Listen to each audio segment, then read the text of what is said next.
Emily thought her husband had planned the perfect luxury vacation through the snowy mountains of Switzerland, until she discovered hidden photographs of herself inside his suitcase. What began as a glamorous romantic escape quickly turned into a terrifying fight for survival in the middle of a frozen mountain storm. And by the time she realized the truth, it was already too late to trust anyone beside her. The morning sun spilled across the glass towers of downtown Seattle as 32-year-old Emily Carter stood in front of her apartment mirror, trying to convince herself that this vacation would save her marriage. For months, her husband Ryan had seemed distant, always distracted, always checking his phone, always working late for a company that never stopped demanding more from him. Their arguments had become colder, quieter, more exhausting than either of them wanted to admit. So when Ryan surprised her with a luxurious 2-week vacation to Switzerland, Emily believed it was his way of fixing everything. He booked first-class flights, expensive mountain resorts, private train rides through snowy valleys, and candlelit dinners overlooking frozen lakes. To Emily, it felt like the romantic reset they desperately needed. Friends envied them. Social media photos showed smiles, designer coats, sparkling city lights, and perfect alpine scenery. From the outside, they looked like the kind of couple people admired. But Emily slowly began noticing small things that didn't make sense. Ryan guarded his phone more carefully than ever. Sometimes he disappeared for long stretches inside the hotel, claiming he was handling urgent business calls. He became strangely tense whenever she asked questions about their schedule. At first she ignored it, blaming stress and travel exhaustion. She wanted this trip to work too badly to ruin it with suspicion. Their journey moved from one breathtaking destination to another. They explored charming streets lined with glowing cafes, rode scenic mountain railways through endless snowfields, and spent evenings wrapped in blankets beside enormous stone fireplaces. Ryan appeared attentive in public, always smiling for photographs and holding Emily's hand when others were nearby. Yet in private, there was something missing behind his eyes. Emily felt it most at night, when silence filled the luxury hotel suites after the cameras and tourists disappeared. One evening, while Ryan showered, his phone buzzed repeatedly on the bedside table. Emily normally respected privacy, but the constant notifications caught her attention. She glanced at the screen and saw a message preview from an unknown contact: "Everything is ready for Friday." She still doesn't suspect anything. Her stomach tightened instantly. Before she could read further, Ryan stepped out of the bathroom and quickly grabbed the phone. His smile vanished for only a second before returning again. He laughed nervously and claimed it was related to a business presentation. Emily forced herself to nod, but a deep uneasiness settled in her chest. For the first time during the trip, she realized she no longer trusted the man beside her. The next several days became emotionally unbearable. Emily started paying attention to details she had previously ignored. Ryan constantly adjusted their travel plans at the last minute.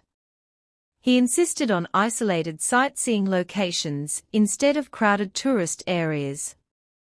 He frequently disappeared to make private calls outdoors, even during freezing weather. One afternoon, while walking through a quiet mountain village, Emily noticed Ryan arguing intensely with someone over the phone. The moment he saw her approaching, he ended the call and pretended nothing happened. Later that night, Emily woke up around 2 a.m. and discovered Ryan was missing from their hotel room. Panic rushed through her as she searched the hallways before spotting him outside near the parking area, speaking with a tall stranger wearing a dark coat. Ryan looked shocked when he noticed Emily watching from the hotel entrance. He immediately ended the conversation and claimed the man was merely a driver discussing tomorrow's transportation schedule. But the stranger never looked like an employee. He looked nervous, alert, almost afraid. Emily's anxiety grew stronger during the final week of the vacation. She began secretly documenting everything in a small notebook she carried in her purse: times, strange conversations, unexplained schedule changes, unfamiliar names she overheard Ryan mention during phone calls.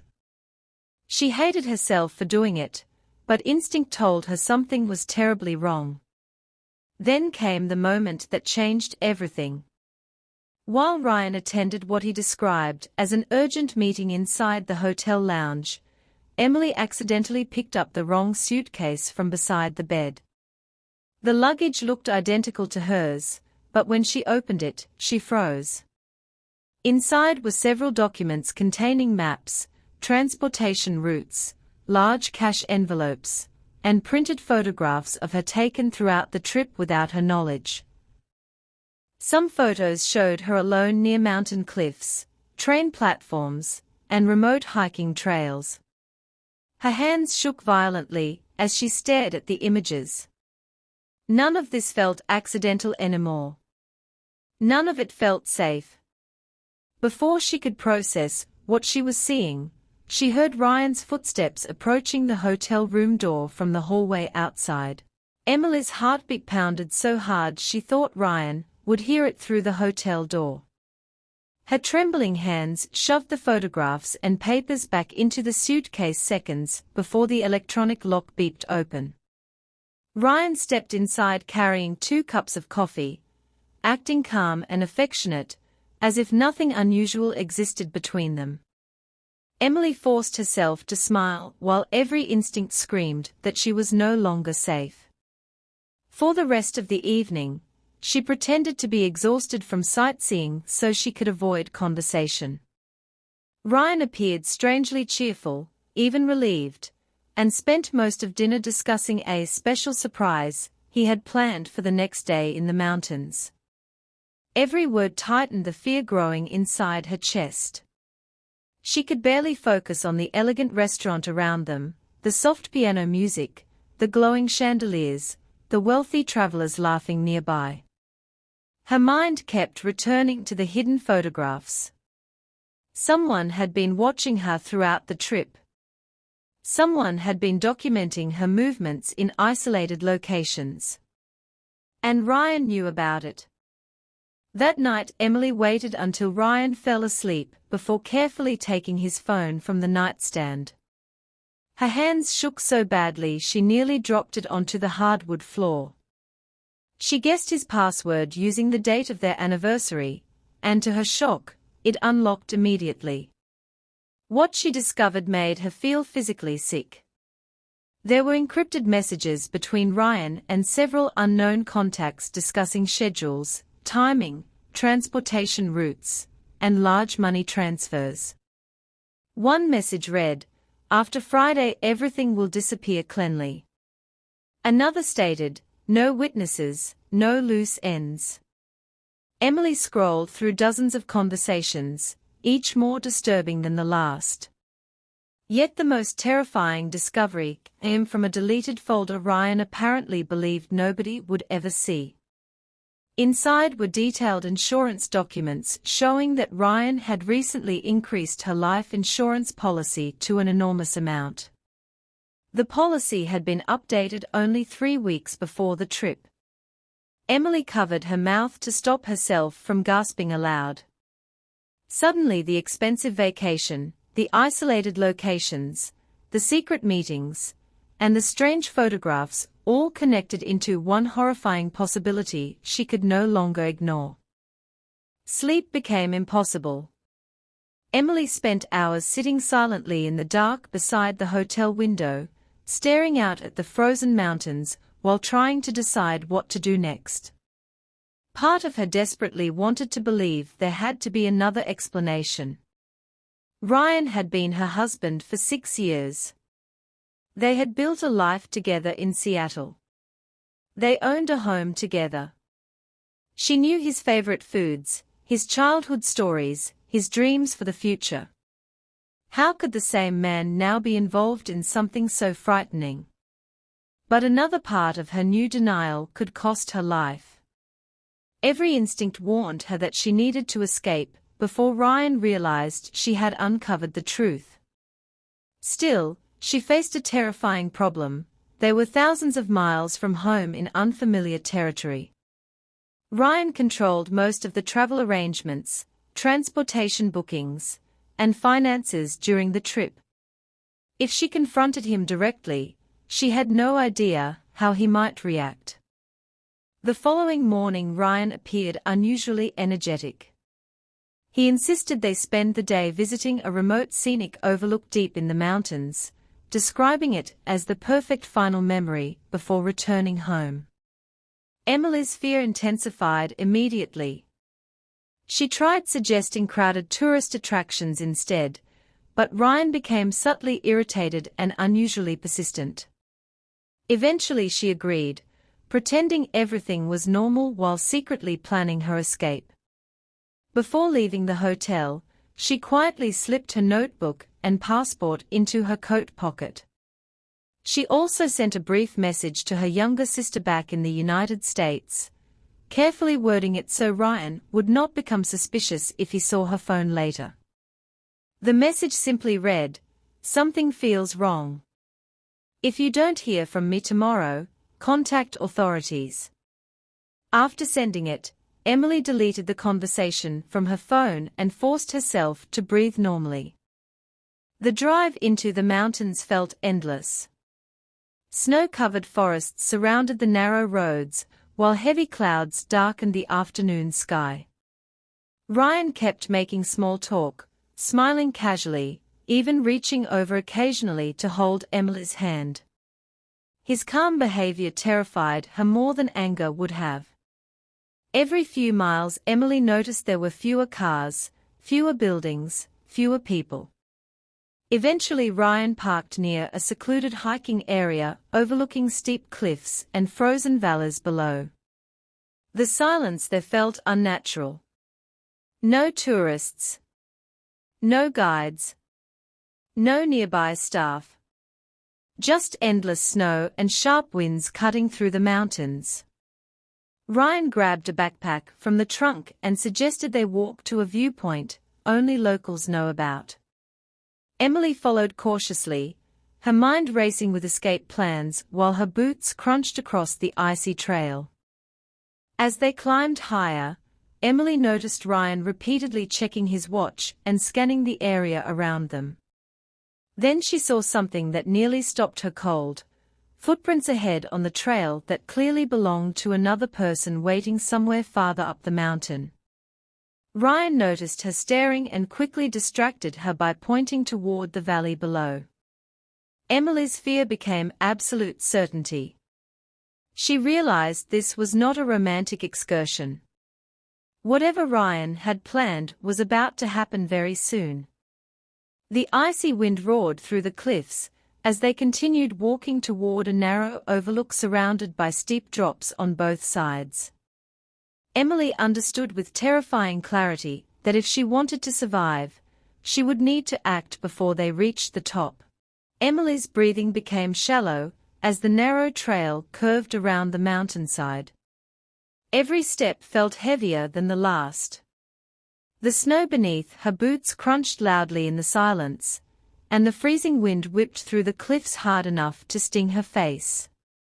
Ryan walked a few feet ahead, occasionally turning back with reassuring smiles that now felt completely unnatural.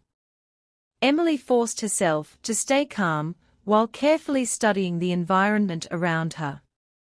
The trail was dangerously isolated. Jagged rocks disappeared into steep frozen drops below, and thick fog drifted through the valley, making visibility worse with every passing minute. She knew that if something happened here, nobody would hear her scream. Nobody would find her quickly. The realization sent a wave of panic through her body, but she kept moving, pretending nothing was wrong. She needed time. She needed an opportunity to escape before Ryan understood that she knew the truth. As they approached the overlook, Emily finally spotted the second person clearly. A tall man wearing a dark winter jacket stood near the edge of the cliff pretending to photograph the scenery. The moment he noticed Ryan approaching, he gave a small nod. Ryan subtly nodded back. That silent exchange confirmed everything Emily feared. Her pulse thundered in her ears. She suddenly remembered every suspicious moment from the vacation, the hidden messages, the insurance policy, the photographs, the late-night meetings in hotel corridors. None of it had been coincidence. This trip had been carefully planned from the beginning. Emily realized she had spent days trapped inside a performance designed to make her feel safe until the perfect moment arrived. Yet even in the middle of overwhelming fear, another emotion began rising inside her: anger. She thought about how many times she had defended Ryan to friends and family. How many times she blamed herself for their failing marriage, while he secretly planned something terrifying behind her back. The betrayal cut deeper than the fear itself. Ryan stopped near the edge of the overlook and smiled calmly. He pointed toward the valley below, telling Emily the view was supposed to be breathtaking at sunset. His voice sounded smooth and practiced, almost rehearsed. Emily stepped carefully beside him, while keeping several feet of distance between herself and the cliff edge. The second man slowly moved closer behind them, pretending to adjust camera equipment. Every instinct screamed that danger was seconds away. Emily's mind raced desperately for a solution. Running blindly through the mountains could be deadly, but staying still felt even worse. Then she noticed something important: the weather was changing rapidly. Heavy snow had started falling harder, and thick fog now rolled across the trail, reducing visibility almost completely. The environment that made the place dangerous also created confusion. And confusion could give her a chance. Ryan suddenly placed a hand on her shoulder. "I know things haven't been perfect between us," he said quietly, staring out over the cliff. "But after today, all the problems disappear." The sentence chilled Emily more than the freezing air around them. Before Ryan could say another word, Emily reacted instantly. She shoved backward with all her strength, striking Ryan hard enough to throw him off balance on the icy ground. At the same moment, she spun away from the second man and sprinted toward the trail. The snowfall and fog exploded around her as she ran blindly downhill, her boots slipping against frozen rocks. Behind her she heard shouting, then the sound of footsteps crashing through snow. Ryan screamed her name repeatedly, his voice echoing through the mountains. Emily's lungs burned painfully from the freezing air, but terror pushed her forward faster. The mountain trail quickly became chaotic. Visibility dropped so low that Emily could barely see a few feet ahead. She nearly fell several times while racing through snow-covered paths and sharp turns. Somewhere behind her, Ryan and the other man continued chasing her through the storm. Their voices sounded closer one moment and farther away the next as the fog distorted sound across the cliffs. Emily knew she couldn't outrun them forever. Then, through the snowfall, she spotted lights in the distance below the trail, a small mountain transportation station near the railway line they had passed earlier that morning. Hope surged through her for the first time all day. She pushed herself harder, ignoring the pain shooting through her legs and chest. But as Emily rushed down the final slope, disaster struck. Her foot slid across hidden ice, sending her crashing violently against the rocky ground. Sharp pain exploded through her ankle. She cried out involuntarily before clamping her hand over her mouth. Tears filled her eyes as she struggled to stand. Her ankle throbbed terribly, barely supporting her weight. Then she heard footsteps approaching through the fog again. Closer now. Much closer. Panic overwhelmed her as shadows began emerging through the snowfall above the trail. Ryan's voice echoed through the storm, calmer this time, almost gentle. "Emily," he called out. "You're hurt. You can't keep running." The terrifying calmness in his voice made the situation feel even more dangerous. Desperate and injured, Emily forced herself back onto her feet and stumbled toward the station lights below. Every painful step felt slower than the last. Behind her, the approaching figures became clearer through the swirling snow. She could hear Ryan speaking quietly to the other man, their voices cold and controlled now that they knew she was injured. Emily realized she was only moments away from being caught. Then, through the roaring wind, another sound suddenly cut across the mountainside, the loud horn of an approaching train arriving at the station below. And for the first time since the nightmare began, Emily saw something else through the fog: people. Several travelers standing near the railway platform. Witnesses. Safety. A final chance to survive.